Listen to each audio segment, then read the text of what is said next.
grandes aspiraciones históricas, cuyos representantes, muchos y muchas de ellos, están aquí.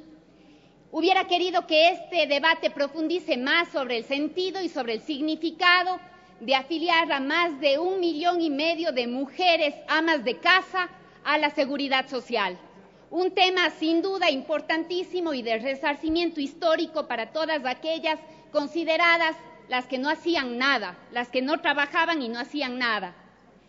La eliminación de otras figuras contractuales como el contrato a plazo fijo, la regulación de los términos del periodo de prueba, la inclusión de otras figuras como el contrato por obra o del servicio determinado dependiendo del giro del negocio a fin de mejorar las condiciones laborales actuales para progresar en derechos de los trabajadores y lograr de manera significativa la reducción de la precarización laboral.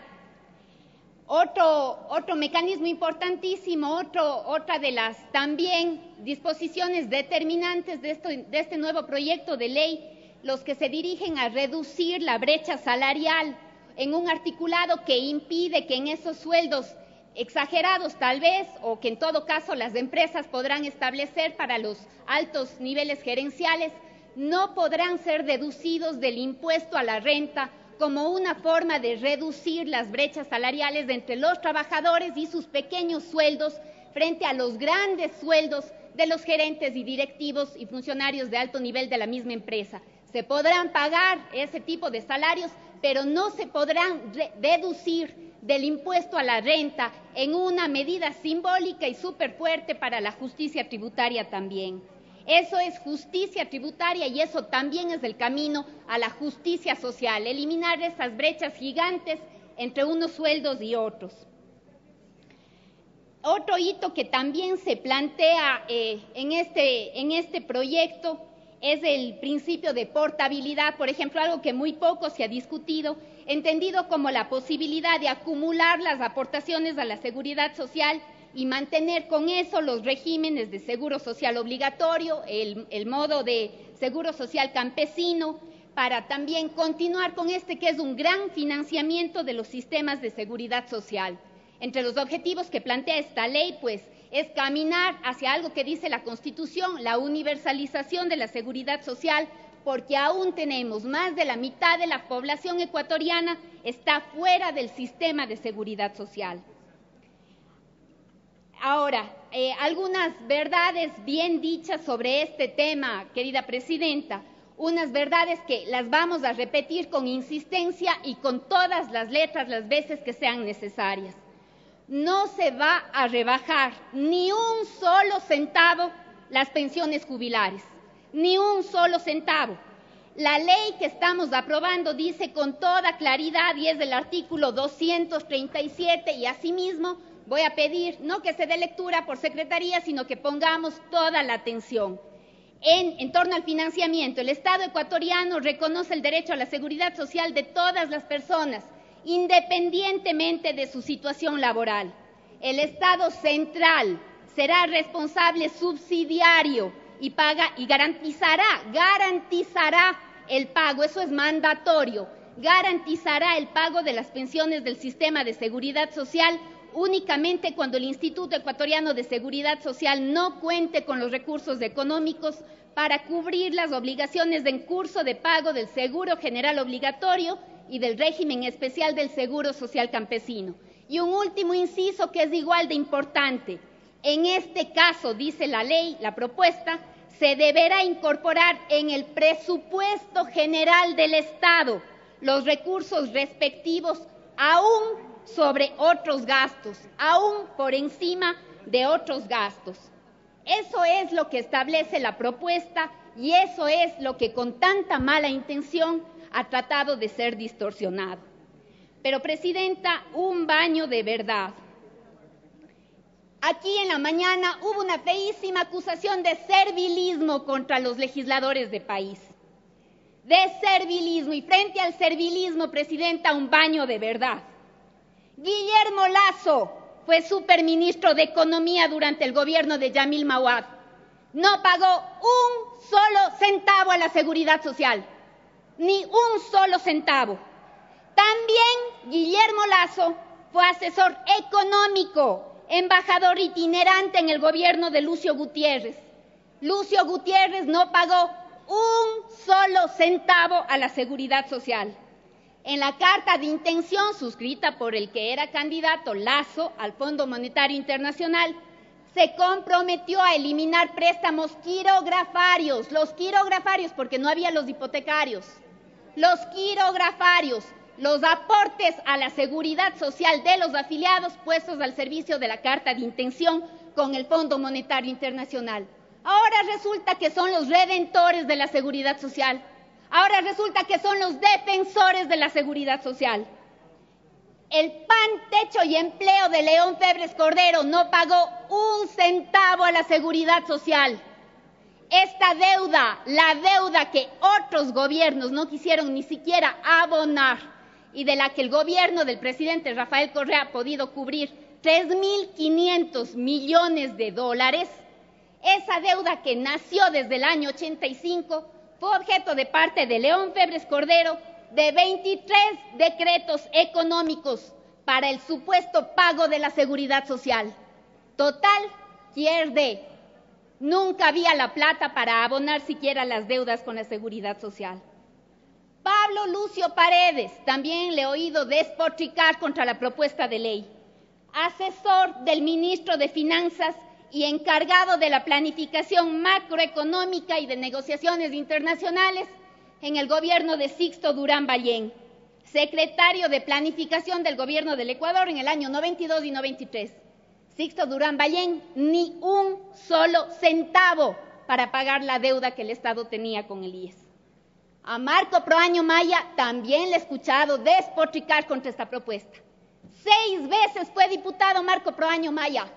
6 veces, y les reconozco, por supuesto se distinguía del PRE, pero ¿cuándo pagó? Pues del gobierno de Abdalá Bucaram un centavo a la seguridad social. Antes de este gobierno, Presidenta, y es importante decirlo con insistencia, las pensiones jubilares eran de $8. En el 2006 las pensiones jubilares eran de $8. Hoy no hay pensión menor al 50%, a la mitad de una remuneración mensual unificada. Antes de este gobierno, el viudo no podía recibir una pensión o una prestación por viudedad, únicamente las viudas. Hoy los viudos también reciben ese derecho y esa prestación. Antes de este gobierno, los hijos de los afiliados menores de 18 años no podían recibir prestaciones de salud. Este gobierno ha cumplido con eso que es fundamental. Pero además, este gobierno, ningún otro gobierno, ha hecho que se acrecente, que se amplíe el número, que se proteja la seguridad social de tal manera que hoy tenemos algo que es vital para el buen funcionamiento de cualquier sistema de seguridad social. Tenemos 3.100.000 afiliados. Tenemos una relación de más de 7 aportantes por cada jubilado. En el mundo, 3 aportantes sostienen la pensión de un jubilado. En el Ecuador, y gracias a los estímulos de este gobierno, más de 7 personas, más de 7 aportantes siguen manteniendo cada pensión jubilar. Tenemos un superávit, porque este gobierno hizo que las cotizaciones sean sobre salarios reales, Antes cotizaban sobre lo que les daba la gana, Presidenta. Hoy la cotización es sobre los salarios reales. Si hasta incluimos dentro del mismo Código Penal como contravención la no afiliación a la seguridad social. ¿Se acuerdan lo que decían antes? Que cómo puede ser eso una contravención. La afiliación a la seguridad social pues era casi siempre atacada desde la oposición. Un mayor número de aportantes, un mayor número de afiliados robustece al sistema de seguridad social, compañeros. Por eso el IES hoy está más sólido y más estable que nunca. Los informes actuariales revelan que hay un superávit de largo.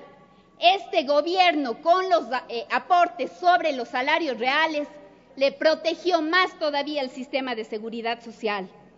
Para no tener la plata ociosa, porque mensualmente se reciben casi 500 millones de dólares en aportes, para no tener esa plata ociosa, que no produzca, que no rinda nada, se compraron bonos del Estado que rinden también una cantidad importantísima de millones de dólares solamente por concepto de intereses.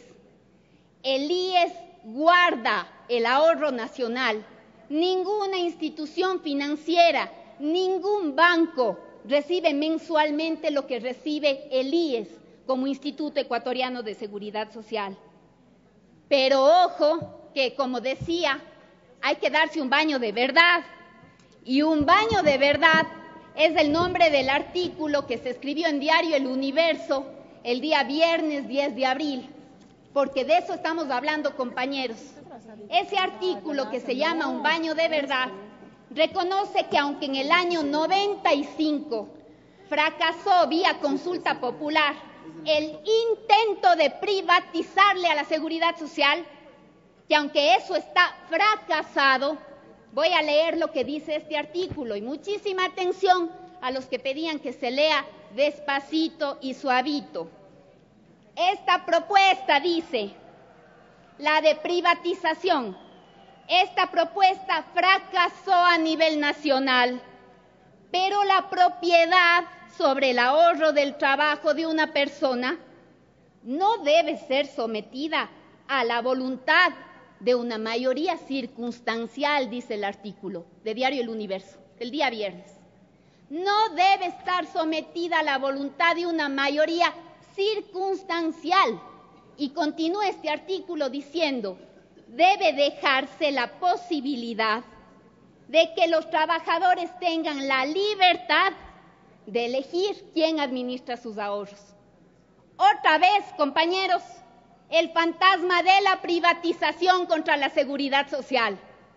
Otra vez la propuesta velada de privatizarle a la seguridad social. Tiene un minuto, De eso estamos hablando, presidenta. Este gobierno le ha robustecido al IES.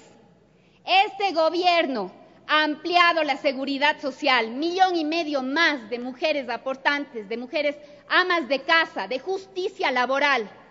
Este gobierno, prestaciones de salud para los hijos de los afiliados. Este gobierno, prestaciones de viudedad para los viudos. Este gobierno, aporte sobre los salarios reales, no sobre los ficticios. Este gobierno, pago de 3.500 millones de deuda de la seguridad social. Oirán, 3.500 millones de deuda de la seguridad social pagados y cubiertos. Este gobierno al día, presidenta, en los aportes patronales.